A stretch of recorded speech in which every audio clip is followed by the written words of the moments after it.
Hey folks, it's Andrew from GembaRed, and today we're going to be talking about what time of day should you be using your red light therapy.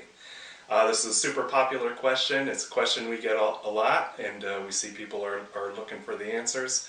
So we're going to go over some of the basics and the considerations of why you would use red light at a certain time of day versus other times of the day. So there's no clear answer according to the science, but generally you want to know what's going to work best for you. So we're going to give you a lot of tips and a lot of ideas for how you might want to try different times of days, different protocols to see what can work for you. So going back to the science of red light therapy, I've read a lot of the studies, and a lot of times they don't tell you what time of day they do the treatments. If we assume most studies are being done in a clinic or a doctor's office, then the patients are coming in probably during business hours, Monday through Friday, 8 to 5, somewhere in there. So we don't really get much of a picture if you read the studies of what time of day they're doing the trials. So that's a good and a bad thing. So the good news is you can probably use red light therapy any time of the day and get kind of the benefits that they talk about in the science. They don't really specify, oh, you need to do it a certain time of the day for pain or for for inflammation or for this or that. If my thumb's hurting or whatever and I use it right now, my thumb's not going to really care what time of day it is. It just needs that beneficial light energy. So that's the good news. You can pretty much use it any time of day, and you're following some sort of good protocol, and you'll get some benefit according to the science. But we like to dig in a little bit deeper than that and look at some of the ways it can help, especially with sleep, with your circadian rhythms, with energy levels. There's powerful ways to use light in general to help out with those things. So how can we use red light therapy to do this? Well, there was one study with full body red light therapy on some athletes, and it was placebo controlled, and the athletes did the treatment at night. That's all they said. They didn't say what time. They did it at night. For 30 minutes, they got 30 joules per centimeter squared on pretty much half their body. It said full body, but it was pretty much half their body. It was a half body kind of panel type setup, and they reported better sleep scores. So we know from that one data point, we can say, okay, if you use it at night, you might get improved sleep benefits. So that's a good thing. A lot of my customers will say they use their GembaRed Groove or their Rex or any of these panels at night, and they get a great benefit. Especially there was an interesting study about targeting like the thymus, behind your sternum, and it promotes, and even through different organs, it promotes extrapineal melatonin production. So it's producing the sleep hormone. If you aim it at certain parts of your body. I have one customer that's kind of a night shift worker, and she uses it on her stomach after work to help her fall asleep. So it can be used to help you fall asleep for sure. But then there's another side of that some customers say, especially if they aim it at their eyes and at their face, treat their head at night, they get a little bit too stimulated. They get overstimulated. It takes longer for them to go to sleep. So it kind of goes both ways. Some people love using it at night and it helps them sleep. Some people kind of gets you a little energized, gets you a little going. So if that happens, I tell them shift your protocol to the morning, especially if you're going to do your face. If you're doing it for cosmetic reasons, it's a great way to wake up. So use a bright red light. This is our GembaRed beam. It's just pure 660 nanometer LEDs, which is great.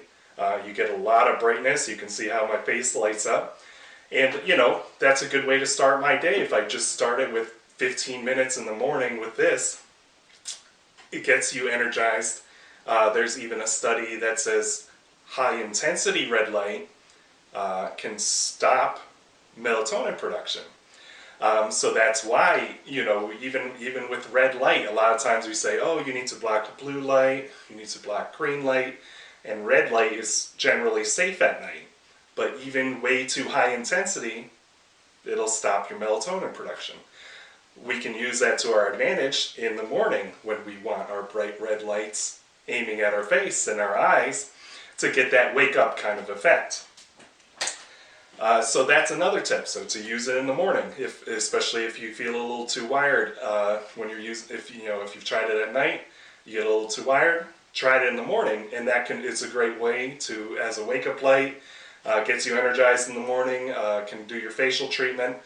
So I always say, like, kind of the ideal protocol for me would be do the red light on the face in the morning, then at night target more of the body, the torso, or just don't target the face for your night kind of treatment, and that way you can kind of shift it and focus on setting that circadian rhythm. So going back to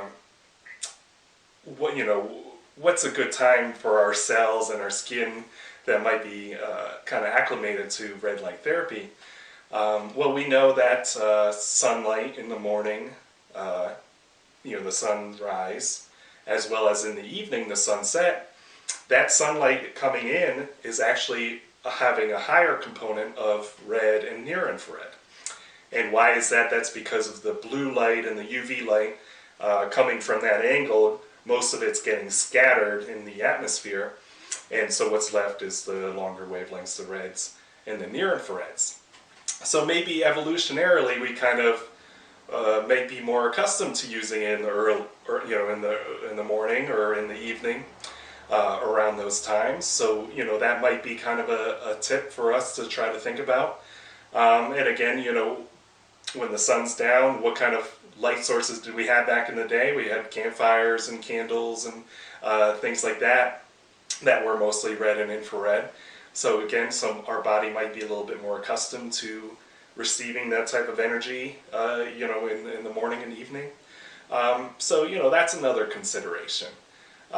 So really, there's a couple things to think about, and really, it's just trying to get it in touch with your own personal kind of protocol. If you have time in the morning, do it in the morning. If you have time in the evening, do it in the evening. There's a great kind of concept called PVM Preconditioning, where you're using it preventatively. So if you use PVM Preconditioning, there's a study, not a study, but more of an overview by Dr. Hamblin on skin benefits, and how if you use red light therapy in the morning before you go out and get UV exposure or sun exposure, say you're going out to the beach, the red and near infrared light is a preconditioning that can help protect your skin from UV during the day. So it's really important to precondition your skin. And then he says, the kind of the post-conditioning, the treatment afterwards, is of course you can use red light therapy as a treatment afterwards. So it's a really interesting kind of factor. So, it depends on your lifestyle. If you exercise, Dr. Hamblin also has studies testing before and after exercise, which group does better.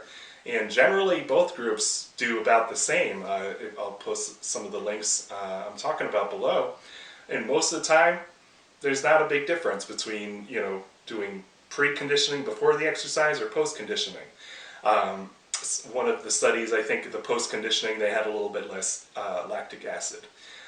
So again, these subtle things, as long as you have kind of a routine, you're building up that kind of preconditioning for whatever might be coming at you, whether it's exercise or UV or different sources of inflammation. If you've got a good routine, and if you can do that routine in harmony with your circadian rhythm, or that promotes a good circadian rhythm, like doing the lights on your face in the morning and maybe targeting your torso at night, maybe red light's too stimulating for you at night, maybe you just use near infrared if your device can just switch red or near infrared. So there's a lot of different options. What works for one person doesn't always work for another person, so you can try it out, try out different protocols. Don't be afraid, because the science kind of says, you know, they don't really take note of the time. So you can kind of do it, not really worry about, oh, is this the best time? Anytime's the best time. You know, that's a great thing about red light therapy. It's kind of like, you know, you can't really do it wrong if you're just kind of consistent and kind of steady with it. So that's my little bit for today. To go over, you know, what time of day to use red light therapy. Let us know if you ever have questions, and we can do other videos or answer other questions in the future.